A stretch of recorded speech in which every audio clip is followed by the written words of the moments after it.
Retour de notre magazine pour la troisième et dernière partie avec nos invités. Nous avons trois invités cette fois. C'est Amira Doucouré, internationale malienne, qui joue dans un club en région parisienne, le RC Saint-Denis. Nous avons son président qui nous fait le plaisir d'être avec nous. Il s'agit de Paul Merthe. Paul, bonsoir. Et puis nous avons également avec nous Régani Soumeya, qui est internationale algérienne de basket, très forte en plus. Vous êtes meneuse ou... Non, intérieure. Intérieure, oui. Donc j'ai vu votre match, donc superbe rencontre. Et puis notre question, quels sont justement les préjugés à faire reculer pour développer le football féminin? Vous intervenez toujours sur nos réseaux sociaux avec le hashtag Africa24. Nous allons maintenant parler du football international après ce jingle.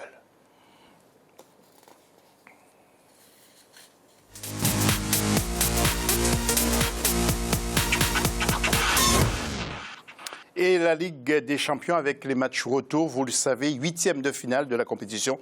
Nous verrons le tableau des matchs tout à l'heure, mais il y a des équipes qui sont en danger cette semaine, comme le Barça, comme l'équipe de Naples également. Il y a aussi Arsenal, il y a également Leicester, mais aussi Monaco. Monaco qui peut être en danger. Nous apercevons donc les équipes qui sont à l'entraînement sur ces images. Donc, belle semaine encore de Coupe européenne, je vous l'ai dit, 8e de finale, avec des matchs cette semaine, mais aussi la semaine prochaine. Alors, nous allons surtout braquer nos objectifs sur le match Barça contre l'équipe du Paris Saint-Germain. Écoutez ce que dit le milieu, justement, de l'équipe du Barça avant cette rencontre. Nous savons à quel point ce sera difficile, mais nous devons croire en nos chances. Nous pouvons croire que nous pouvons revenir.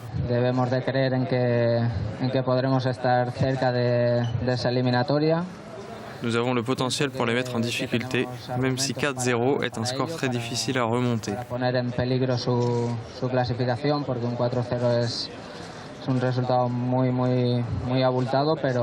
Je pense que nous aurons l'opportunité de rester dans le coup lors de cette confrontation et espérons que ça devienne réalité.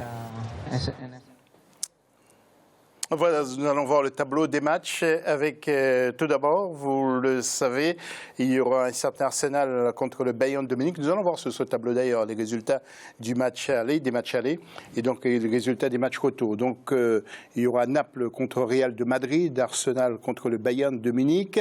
Le 8, il y aura Borussia Dortmund contre Benfica, et FC Barcelone contre le Paris Saint-Germain. Aminata, vous suivez cette Ligue des Champions, par exemple? Oui. Alors, quelles sont vos observations? Est-ce que vous avez un club particulier que vous suivez? Le Barça. Le Barça. Le Barça. Et comment voyez-vous cette rencontre justement en retour entre le Barça et le Paris Saint-Germain? Honnêtement, très compliqué. Ouais. Pourquoi cette passion pour le Barça, pour l'équipe espagnole? Pardon. Le Barça, parce qu'il y a quand même de grands joueurs. C'est une très très belle équipe. Et j'adore Iniesta. Oui, que vous avez bien dit. Exactement. Oui. Il joue à mon poste, donc... Oui, en plus. Soumeya, vous, un petit mot sur cette Ligue des Champions. Outre le basket, vous suivez le football? Oui, je suis un petit peu, mais de loin, on va dire. Je suis avec les réseaux sociaux, les médias, etc. Mais comme je joue aussi juste à côté du Parc des Princes, donc voilà, le PSG, beaucoup plus que les autres équipes. Oh, d'accord, donc vous avez un petit faible pour cette équipe parisienne. Et pour Marseille aussi. Et pour Marseille, alors. Voilà, c'est contradictoire, mais j'aime bien les deux équipes. Mais voilà, j'aime bien regarder, mais je préfère y jouer, moi, au foot, que de regarder. D'accord. Paul Merthe, alors, vous, la Ligue des Champions, avant de parler de votre club tout à l'heure, où vous dirigez que des filles, un petit mot sur cette Ligue des Champions, que vous devriez suivre aussi de près, j'imagine. Du moins, je suis de près, comme tous les Français, comme tous les amateurs de football.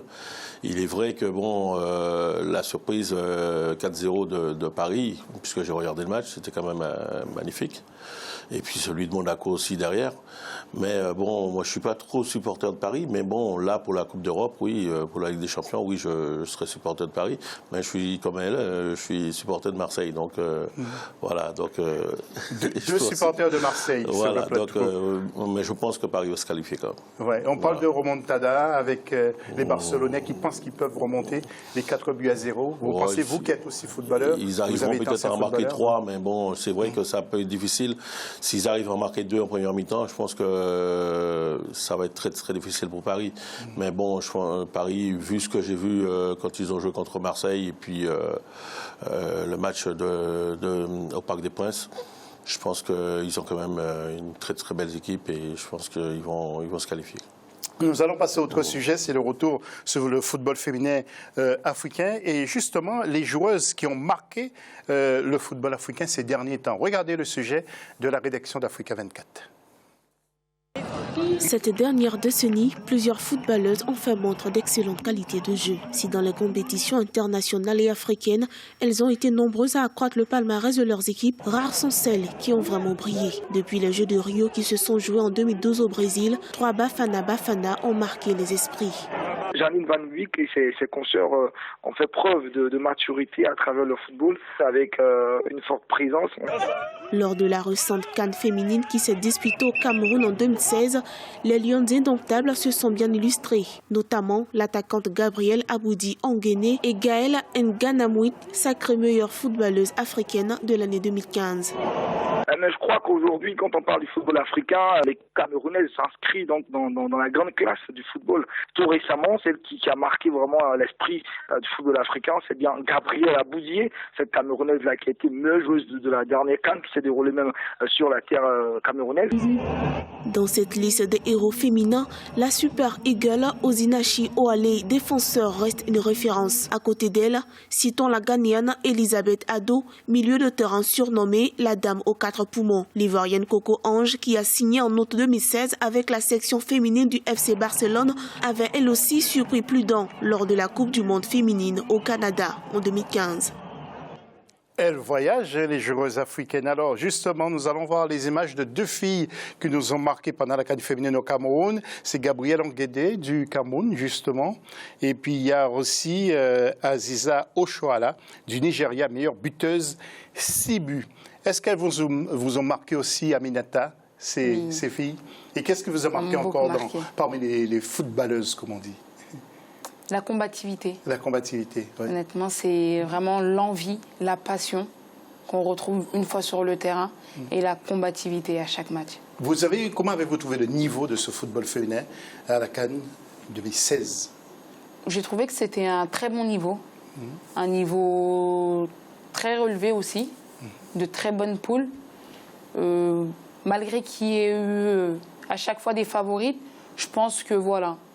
Surtout pour le premier groupe, le groupe A, donc le groupe du Cameroun, il a fallu qu'elles aillent arracher vraiment la première place. Donc ça n'a pas pour autant été aussi facile que peut-être les journalistes le prétendaient. Oui, Paul Mert, comment faites-vous? Vous êtes président d'une équipe féminine en région parisienne. Comment faites-vous pour gérer toutes ces filles? Du moins, les filles se gèrent. Elles se gèrent. On a des éducateurs qu'il faut pour ça. Et puis le club, il est quand même assez structuré parce que bon, ça fait quand même depuis 84 qu'on est créé et les féminines sont intégrées le club depuis 94. Donc ce qui fait que on a su travailler avec les féminines et ainsi de suite. Et on a fait de toute façon du club une priorité. Les féminines devient la priorité du Racing Club Saint-Denis.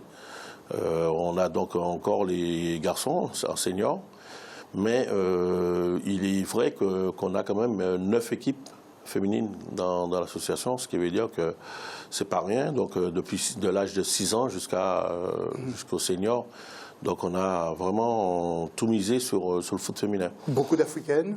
Alors beaucoup d'Africaines, beaucoup d'Algériennes, puisque bon, dans les cités, il est évident qu'on récupère beaucoup de gamines des cités, on est d'un club de banlieue. Il ne faut pas oublier que Saint-Denis, on a pas mal de villes tout autour où il y a pas mal de jeunes. Donc on récupère beaucoup de gamines qui jouent dans la cité, etc. Donc elles viennent chez nous. Et on a mis en place aussi les éducateurs qu'il faut pour la formation. La ville de Saint-Denis nous aide pas mal aussi pour ce genre de choses. On a l'infrastructure, on a tous les terrains qu'il faut. Et on se retrouve maintenant, malheureusement, presque du moins le club numéro 1 du 93. Dans la mesure où il y a le club de Tremblay qui a disparu, le club d'Amblon-Ménil toutes les élites qu'il y avait avant ont disparu dans le 93. Et même dans le 95, quand on regarde, il n'y a plus beaucoup de clubs. Donc, dans la région parisienne, on est quand même l'un des meilleurs clubs. Avec, bien sûr, bon, il y a les clubs de Saint-Maur, etc. Mais sur le nombre d'adhérents, on est en progression largement, quoi. Oui. Alors, Soumeya, vous racontez-nous, en tant que basketteuse, vous n'avez pas joué au football du tout, hein? Non, pas du tout. À l'école ou en loisir. Dans la cour de récréation. Voilà. Votre histoire, c'est quoi pour le basket? Moi, le basket, j'ai commencé dans la rue, pareil, en bas de chez moi, à Montreuil, en Seine-Saint-Denis, donc là où j'ai grandi. Et j'ai été repérée par une personne qui travaillait à l'INSEP. Et étant trop vieille pour rentrer à l'INSEP, j'avais 17 ans, on m'a proposé d'aller dans les clubs formateurs partout en France, donc j'ai choisi d'aller dans le Nord. Donc j'ai joué en région lilloise, j'ai fait 3 clubs différents là-bas pendant 7 ans, et j'ai joué de 3 ans à Marseille ensuite. Je viens tout juste de remonter à Paris, donc là je joue pour le Stade français cette année. Et les autorités algériennes, ce sont des techniciens qui vous repèrent? Comment ça s'est passé? Alors comment ça s'est passé?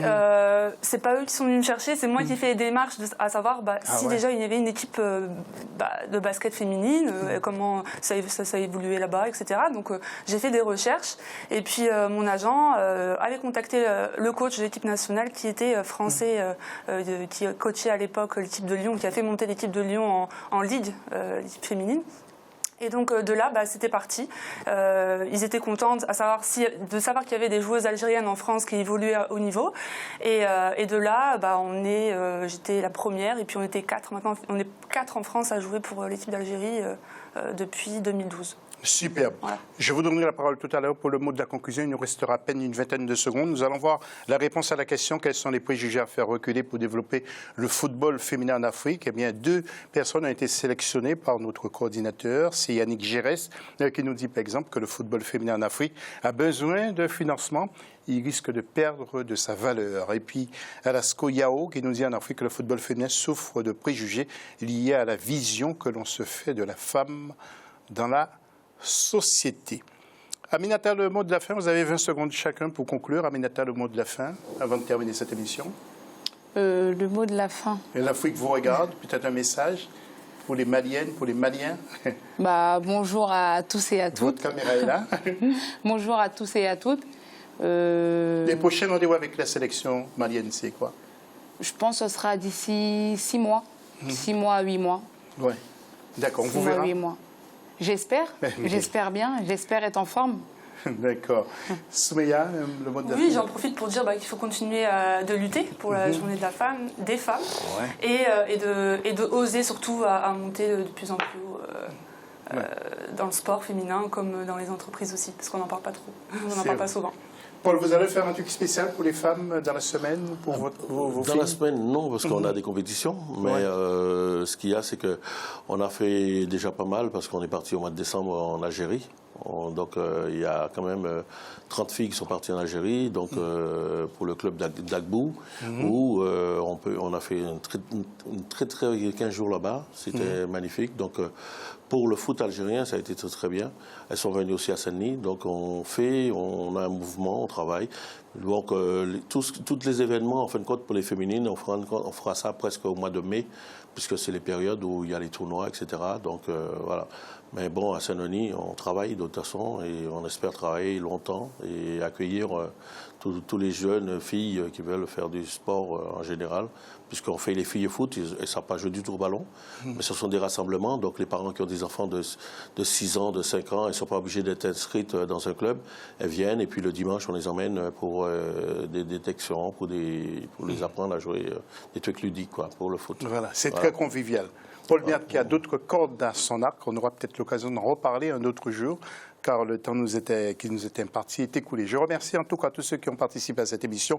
Paul Mert, bien sûr, les filles comme Aminata Doucouré, donc internationale malienne.